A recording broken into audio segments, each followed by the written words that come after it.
What's up, guys? Farooqi Bros here, back with another video. And today for you guys, we're going to be talking about the breaking news coming out of the Hollywood Reporter. Alfred Molina, who played Doc Ock in the original Sam Raimi Spider-Man trilogy, is reprising his role for Marvel Spider-Man 3 starring Tom Holland. Now, this comes after a series of moves, like we saw that Jamie Foxx last month was announced that he's coming back as Electro for the movie. And he played Electro, obviously, in Andrew Garfield's The Amazing Spider-Man 2 films, the second film in particular. So those who've been paying attention, and we talked about this a lot at Comic Book Debate, that the signs are pointing towards a live-action Spider-Verse, towards all three live-action Spider-Man coming together and making some noise, which would be, obviously, we talked about it before, a huge event. If this was a pre-pandemic world, this a movie with Andrew Garfield, Tom Holland, and Tobey Maguire would be a $2 billion film, hands down, in my opinion. This is like bigger than Avengers Endgame when you take about the generational fans who would be interested. And with Alfred Molina coming back as Doc Ock, well, number one, questions are raised about what the plot will be. But number two, and more importantly, you get the sense that, listen, if he's coming back, maybe we'll get Toby back as well. So I want to open the panel and run through the questions. And first with Zion, I'm going to give you, rather than your thoughts on this casting, I'm going to ask that I found it interesting that Alfred Molina played the main villain in Spider-Man 2, Jamie Foxx played the main villain in Amazing Spider-Man 2. Both these characters died in their respective films.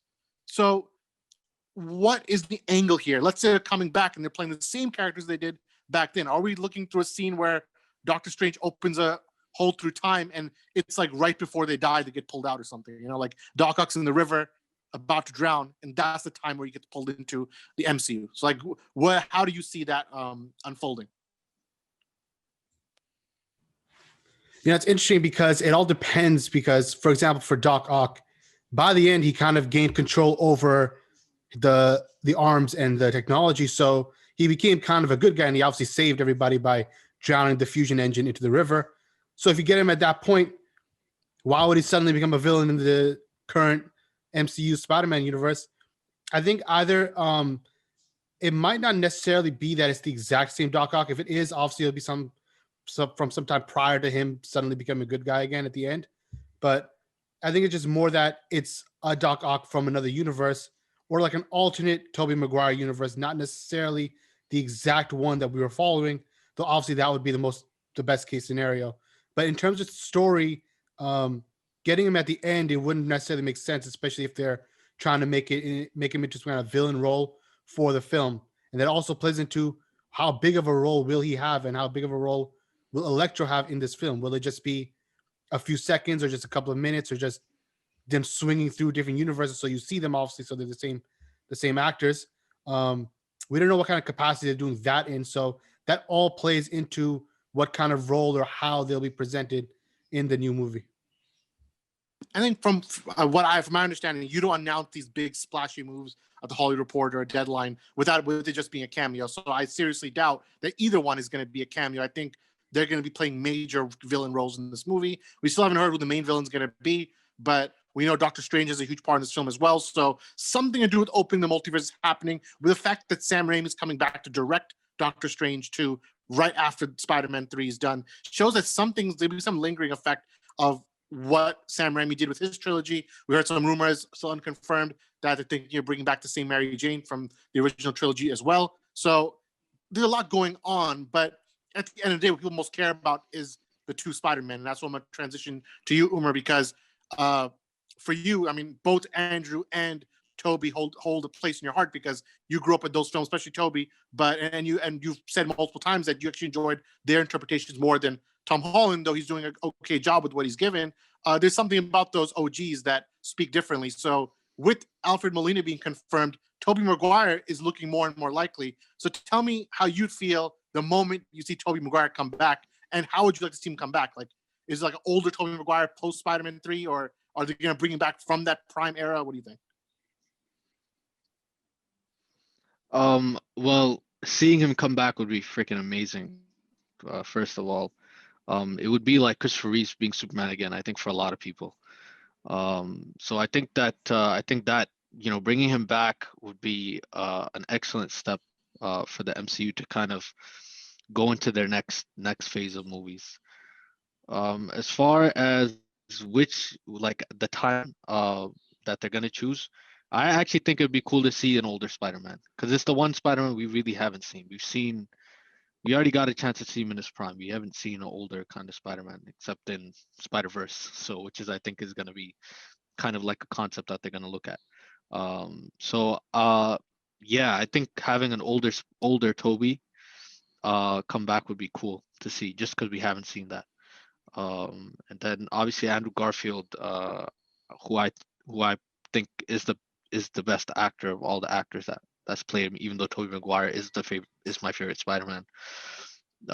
It'd be cool to get him back. I think with him, where they left off with him would be cool to just pluck him from that point and bring him back. No, well said. And I think it's interesting because now we're going back to villains and what role do villains play. Now, we're looking at the names that have been picked so far. You got Doc Ock, you got Electro.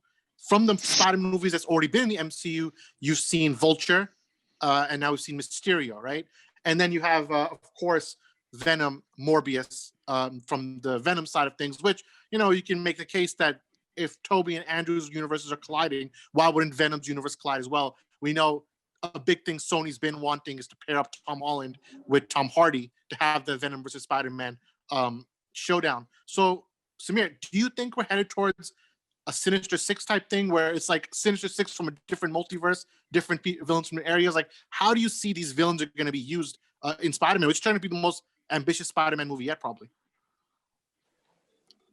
I think that is the route they would go because we already saw. Who's the guy that played Vulture? Michael Keaton. Batman. Michael Keaton. We saw him at the end of the Morbius trailer, right? Yeah. Yeah, I knew his name. I just forgot.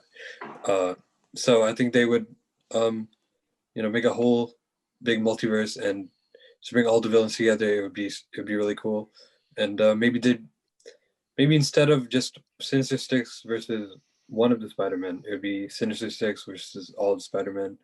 And if they bring Gwen Stacy back and Andrew Garfield, Gwen Stacy from a different universe, maybe it'd be cool to see them.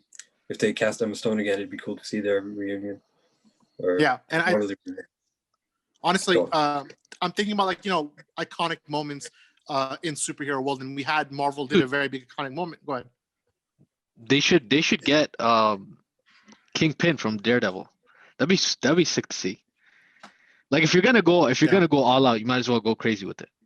Listen, we've been saying even when there was no talk of the multiverse stuff that Peter Parker's identity just got exposed in Far From Home. I don't know how they're gonna handle that and then also handle all the multiverse stuff. But if they want to have a first act, Daredevil, they're not gonna. And they're not gonna handle it. What I hope doesn't happen is they joke it off in the first 5 minutes. Like, remember this cliffhanger? Here's 5 minutes where we wrap it up. Like, it goes Doctor Strange. Doctor's like, I'm just going to erase everyone's memories. Something like that. I hope that doesn't happen. Hope they actually take it seriously. In the end, I'm sure you have to erase everyone's memories so that Peter Parker and Spider-Man can have a duality when in the MCU going forward. But like I was saying, like this idea of the most iconic moments in superhero films, and Marvel obviously did one with Avengers Endgame where all the heroes are standing together against Thanos. But let's be honest, if you had a moment where it's Andrew, Toby, and Tom looking at the entire Sinister Six, and the Sinister Six are comprised of villains from each of their movies, that's going to be freaking crazy, especially if you throw in Venom also somehow. Like, it's going to be the most wild scene of so many, honestly, A-list actors because Sam Raimi cast some great guys, and so did Mark Webb for the second two movies, the Amazing Spider-Man trilogy. I'm also seeing the three Spider-Men together. I think it would be a big deal as we see a cameo. But the question is, what do you guys think about Alfred Molina coming back as Doc Ock? What do you think the chances of Toby and Andrew coming back as Spider-Man are bigger now?